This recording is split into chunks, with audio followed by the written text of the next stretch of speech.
P4 విధానంలో సమాజంలోని పేదలను సంపన్నులు చేయడం కూటమి ప్రభుత్వ సంకల్పమని జనసేన విశాఖ ఉమ్మడి రూరల్ జిల్లా అధ్యక్షులు పెందుర్తి ఎమ్మెల్యే పంచకల రమేష్ బాబు స్పష్టం చేశారు.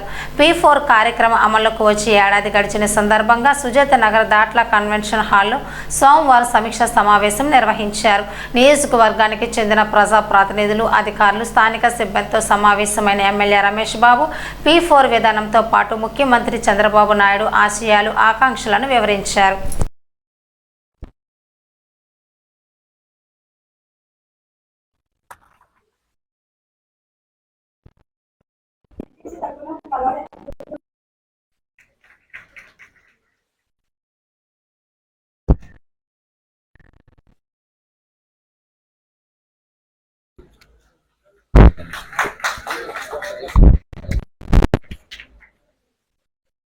నారా చంద్రబాబు నాయుడు గారి నాయకత్వంలో ఈరోజు రాష్ట్ర వ్యాప్తంగా ఒక కార్యక్రమం తీసుకోవడం జరిగింది.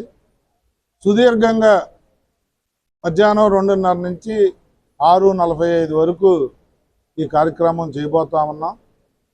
గౌరవ ముఖ్యమంత్రి ఆశయం, ఆకాంక్ష పేదవాడుగానే ఉండకూడదు, పేదవాడిని ధనికుని చేయాలని బిలో ప్రాపర్టీ లైన్లో ఉన్న నియోజకవర్గంలో ఎంతమంది నెంబర్ వస్తుందో అంతమందిని, కొంతమంది డబ్బున్న వాళ్ళకి దత్తత ఇచ్చి మార్గదర్శకులను తీసుకుని వారి ద్వారా కొన్ని సంస్థల ద్వారా వారికి లబ్ధి చేకూరే విధంగా, అంటే లబ్ధి అనేది డబ్బుతోనే కాదు, విద్య కానీ, వైద్యం కానీ, రకరకాలుగా గ్రామాలను దత్తత తీసుకోవటం కానీ, ఆ ప్రాంతాలను దత్తత తీసుకోవటం కానీ, అన్ని రకాలుగా కూడా మార్గదర్శకుల ద్వారా కొన్ని కుటుంబాలు, ఎవరైతే బంగారు కుటుంబాలు 17,000 చిల్లర వచ్చారో పెందుర్తి నియోజకవర్గంలో, వాళ్ళందరినీ ఆదుకునే కార్యక్రమమే ఈరోజు రాష్ట్ర వ్యాప్తంగా జరుగుతూ ఉంది.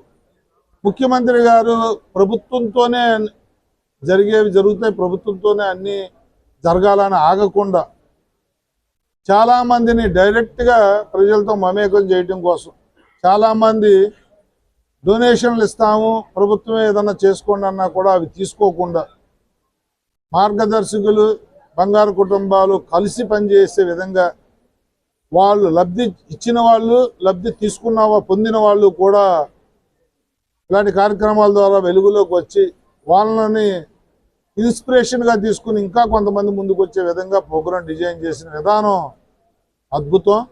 వారి ఆకాంక్ష, ఆశయం నెరవేరుతూ ఉంది. ఇది జనాలకు అర్థమై జనాల్లోకి వెళ్ళడానికి కొద్ది టైం తీసుకున్నప్పటికీ కూడా ఇప్పుడు పెద్ద ఎత్తున మార్గదర్శకులు ముందుకు వస్తూ ఉన్నారు. ఎవరైతే బిలో ప్రాపర్టీ లైన్ కింద ఉన్నారో వాళ్ళందరినీ ఆదుకుంటా ఉన్నాం. దాంతోపాటు నియోజకవర్గం హెడ్ క్వార్టర్లో దీనికి ఒక ఆఫీసు, 6-7 మంది స్టాఫ్తో అనునిత్యం అభివృద్ధి సంక్షేమాన్ని పర్యవేక్షించడంతో సహా నియోజకవర్గంలో జరుగుతున్న అభివృద్ధి, చేసిన అభివృద్ధి, చేయబోయే అభివృద్ధి మీద కూడా సమీక్షలు, సమావేశాలు, బడ్జెట్ రిలీజు అన్నీ కూడా ఈరోజు పెట్టడం జరిగింది. గతం నుంచి ఈ రోజు వరకు కూడా గత 1.5 ఇయర్లో ఈ నియోజకవర్గంలో 440 కోట్లు అభివృద్ధి కార్యక్రమాలు జరిగితే, మరి ఈ సంవత్సరం 26-27 బడ్జెట్లో 507 కోట్లు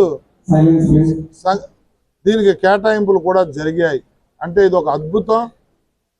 బడ్జెట్ కేటాయింపుల ద్వారానే ఈ నియోజకవర్గానికి 26-27కి 507 కోట్లు రాబోతా ఉంది. అదే కాకుండా ఇంకా ప్రభుత్వ పెద్దల ద్వారా అవసరాలను బట్టి వాళ్ళతో నిధులు సమకూర్చుకునేవి కూడా ఇంకా కొన్ని ఉంటాయి.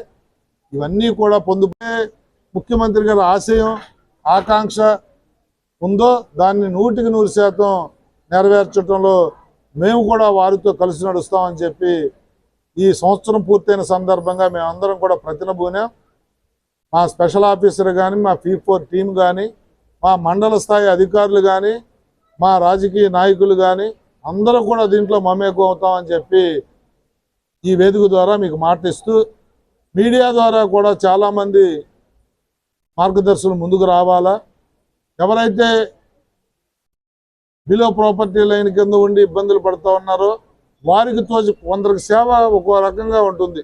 ఒకళ్ళు స్కూల్లో మెటీరియల్ ఇస్తే, ఒక వాళ్ళు ఓల్డ్ ఏజ్ హోమ్కి కానీ, కొందరు హాస్పిటల్లో డబ్బు లేక వైద్యం చేయించుకోలేని వాళ్ళని ఆదుకోవటం కానీ, కొంతమంది వ్యవసాయదారులను ఆదుకోవటం కానీ ఇలా ఉంటుంది.